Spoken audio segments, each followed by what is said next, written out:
नमस्ते, आदाब, सत श्री अकाल। मेरा नाम है सोनाल और आप देख रहे हैं फैक्ट्स बाय सोनाल।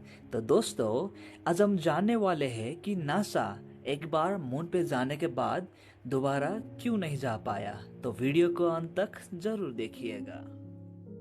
तो दोस्तों, वीडियो के शुरुआत में ही मैं थोड़ा पीछे जाना चाहूँगा कि चांद का मिशन या इसके इतिहास शुरू कब हुआ और इस दौड़ में कौन सा देश शामिल थे। शुरुआती दौर में सिर्फ दो ही कंपनी मून मिशन पे शामिल थे। एक था यूनाइटेड स्टेट्स एयर फोर्स यूएसएएफ और दूसरा था सोवियत यूनियन। लेकिन सबसे पहले शुरुआत किया था यूएसएएफ ने। डेट था 17 अगस्त 1958। यूएसएएफ के बाद सभी अमेरिकन स्पेस प्रोग्राम नासा के थ्रू होने लगा। अगर नाकामयाबी से कामयाबी तक की बात करें तो अमेरिका ने शुरू से ही लगातार 12 बार स्पेस प्रोग्राम का फेलियर का सामना करना पड़ा और सोवियत यूनियन को 5 बार फेलियर का सामना करना पड़ा। इन दोनों संस्थाओं में से पहला सक्सेसफुल ऑपरेशन सोवियत यूनियन ने कर दिखाया। सन 1959 पे लूना 1 नाम का स्पेसक्राफ्ट सोवियत यूनियन द्वारा लॉन्च किया गया था, जो चांद के 5,995 किलोमीटर तक नजदीक पहुंचने के बाद तकनीकी खराबी होने से संपर्क टूट गया, जो बाद में एक आर्टिफिशियल प्लैनेट घोषित हुआ और उसका नाम रख दिया गया मेक्टा अर्थात ड्रीम। दोस्तों, ऐसा नहीं है कि इस रेस में नासा को कोई सफलता नहीं मिला था। तभी के अमेरिकन राष्ट्रपति जॉन एफ कैनेडी इस दौड़ में अमेरिका को सोवियत यूनियन से आगे रखना चाहते थे।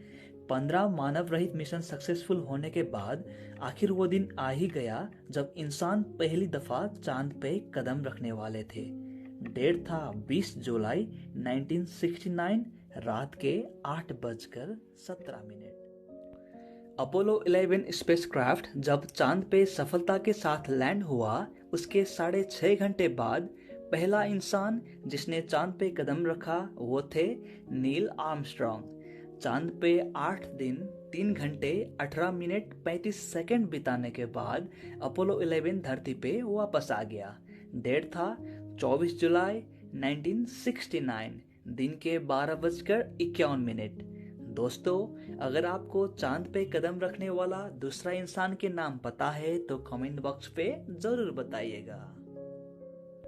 1969 से लेकर 1972 तक नासा ने ऐसे 6 मिशन किया था, जिसमें टोटल 12 लोग ने चांद पर कदम रखा था और इनमें से सबसे लास्ट पे चलने वाले एस्ट्रोनॉट थे जीन सर्नैन।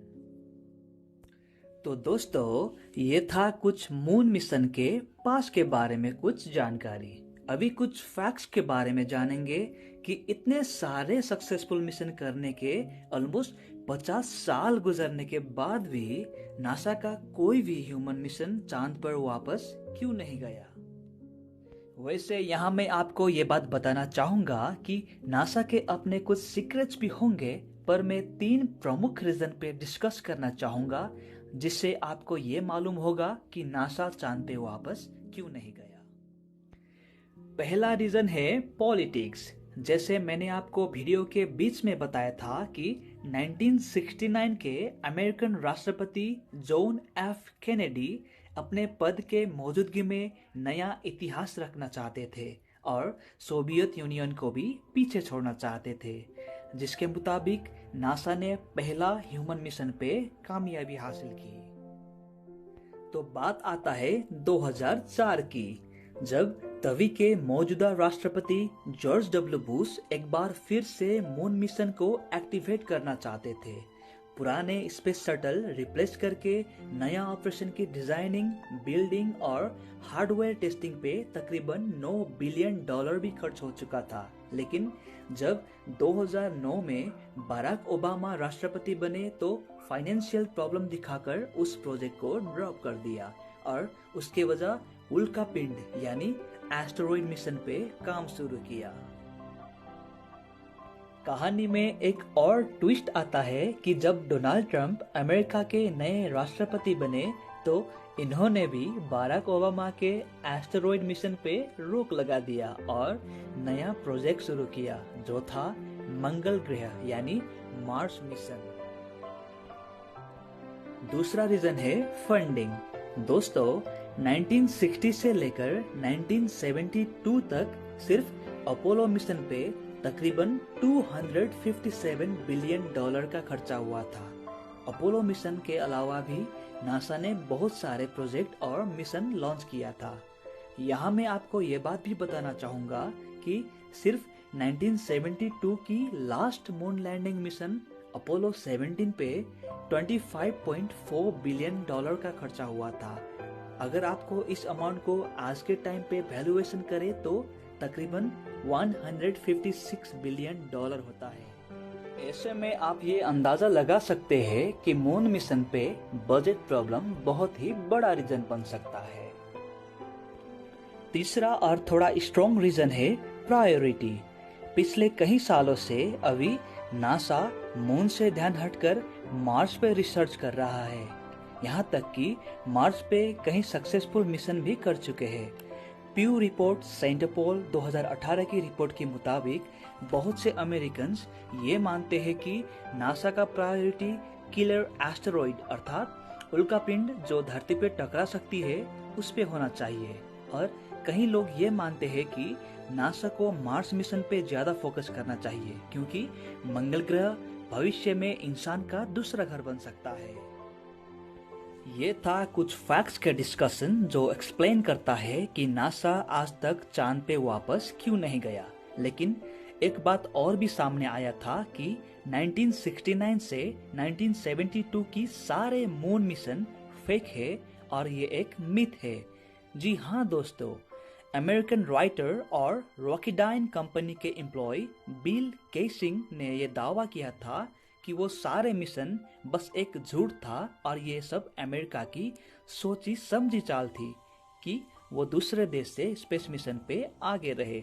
बाकी इस बात में कितनी सच्चाई है ये तो ऊपर वाला ही जाने। क्या आपको भी लगता है कि ये एक फेक मिशन था? कमेंट बॉक्स पे जरूर बताइएगा। अगर आज की बात करें तो अभी मून के मिशन पे नासा और रशिया के अलावा चाइना और भारत भी शामिल है, और कुछ प्राइवेट कंपनी ब्लू ओरिजिन और मेरे फेवरेट इलन भैया की स्पेसएक्स कंपनी भी। दोस्तों मैं इलन मस्क के बारे में एक स्पेशल वीडियो भी बनाने वाला हूँ, प्लीज इंतजार कीजिएगा। अभी बात करते हैं भारत की। शायद आप सभी लोग जानते होंगे 22 जुलाई 2019 में भारत ने चंद्रयान 2 लॉन्च किया था। दुर्भाग्यवश वो स्पेसक्राफ्ट चांद के साउथ पोलर रीजन पे जाके क्रैश हो गया था और संपर्क टूट गया था। लेकिन वो कहते हैं ना, लड़ने के बाद भी जो उठने की ताकत रखता है वो दुनिया जीत लेता है। इसी जज्बे के साथ इसरो चंद्रयान 3 को 2022 पे लॉन्च कर रहा है। यहाँ मैं आपको अमेजिंग फैक्ट्स बताना चाहूँगा कि इसरो एक ऐसा ऑर्गेनाइजेशन है जिसने पहले ही कोशिश में अपने स्पेस प्रोब को मार्शियन ऑर्बिट पे पहुंचाया था। डेट था 5 नवंबर 2013। भारत को इतना कम भी मत सोचिएगा, क्योंकि इस मिशन पे जो खर्चा हुआ था वो एक हॉलीवुड मूवी के बजट से भी कम था। तो दोस्तों आज का वीडियो आपको कैसा लगा कमेंट बॉक्स पे जरूर बताइएगा। कुछ गलती हो गया हो तो अपने भाई सोचकर माफ कीजिएगा और चैनल को भी सब्सक्राइब कीजिएगा। मैं आपका और आपका फैमिली का अच्छी हेल्थ का दुआ करूंगा। Thank you so much.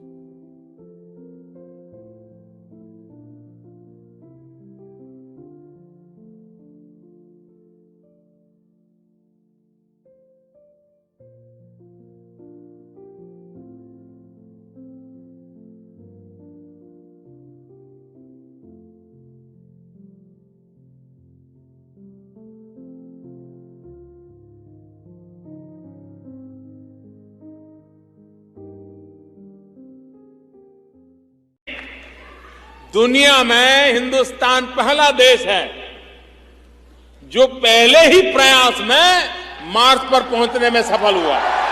और अमेरिका और भारत नीचे ही बात कर रहे हैं, ऐसा नहीं है, मार्स में भी बात कर रहे हैं। 22 तारीख को अमेरिका पहुंचा, 24 को हम पहुंच गए। और इतना ही नहीं, हॉलीवुड की फिल्म बनाने का जितना बजट होता है उससे कम बजट में मार्स पहुंच गया।